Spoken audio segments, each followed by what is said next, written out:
Good day. Welcome to First Take exclusively on YouTube. We're going to continue the conversation from First Take on television, our live show right here for you guys at YouTube. Hey, Stephen A. The Warriors held their media day yesterday, and Draymond Green was back in the headlines. Draymond coming off a drama-filled season in which he was suspended twice. Now, despite this, he didn't shy away from this back and forth with a reporter. Take a listen. You know people worry about you. Fans, maybe your teammates. Why they worry about me? I am a successful black man in America doing incredibly well. What's the worry about me? They worry about you. There are way more people in this world to worry about than me, that's for sure. But we're here now. So we're all here.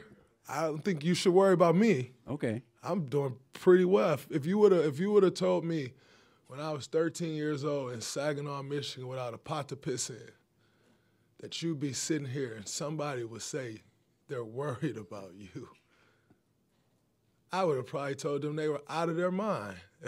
I'd be sitting here and they'd be worried about me. Well, they're worried from themselves too. They want to know. They don't feed. They know the team needs you. So why are they worried? Because they know the team needs you. But they don't feed them. And they don't know if their you're going to be families here. Doing this. I'm here. I've been here for 13 years now. If you're going to be here every night. Been here pretty much every night for 13 years. What I'd love to know is who they is. Stephen A., what did you think of this exchange?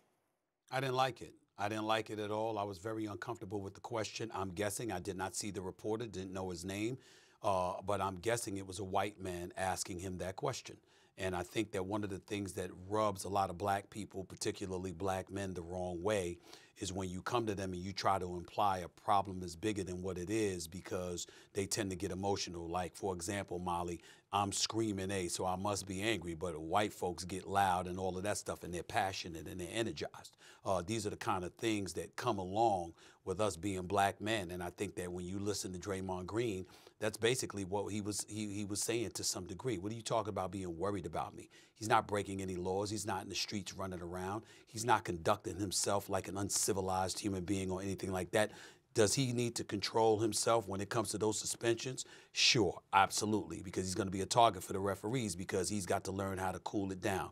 That's fine. They were 11 games above 500 when he was on the court. They were 1 game below 500 when he was off the court. So that amounted to like a 12-game difference. I understand that. Well, you can legitimately argue that had he not gotten suspended, the Golden State Warriors would have been in the playoffs. But still in all, you got to be very, very careful when it comes to the verbiage that you approach a proud black man with, considering with the challenges everybody faces in our society, but particularly black men. This is why when Kevin Durant came out and said what he said about Draymond Green, when he said, I hope he gets the help that he needs and stuff like that, I went ballistic about that, because I was like, you don't bring that kind of attention to Draymond Green or anybody else, for that matter, unless you're sure about that. You don't make that kind of implication.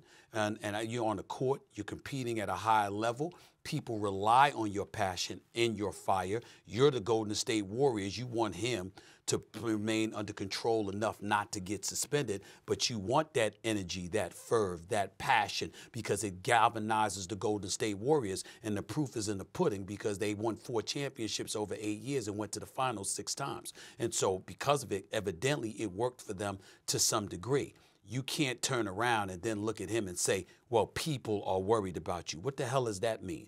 What are you trying to imply? Worried about what? Because it took on a greater connotation rather than just basketball. And that's what Draymond was saying, and I stand totally by him in that regard. I think it was wrong to phrase the question that way. And I also feel like, Stephen A., it's the worst day you could ask it. Media day, the beginning of a brand new season. It's like, if you wanted to ask that in the midst of everything happening, but you're trying to start a new year fresh, I just feel like the timing is also off. I won't go that far. What I mean, how you phrase the question matters. But if he had asked the question, well, Draymond, you were suspended twice last year. You realize those 2 suspensions arguably cost the Golden State Warriors a playoff berth. What have you learned from that? What should we expect to see from you differently this year than we saw last year so that doesn't happen? That's a fair question. Yeah, but it wasn't phrased that way. Right, that's what I'm saying. That's my whole point. The way the question was phrased took on an entirely different connotation that I dare say was far more offensive. Yep, exactly. Thanks for watching First Take exclusively for YouTube. Make sure to tune in weekdays on ESPN 10 a.m. Eastern. We'll see you tomorrow.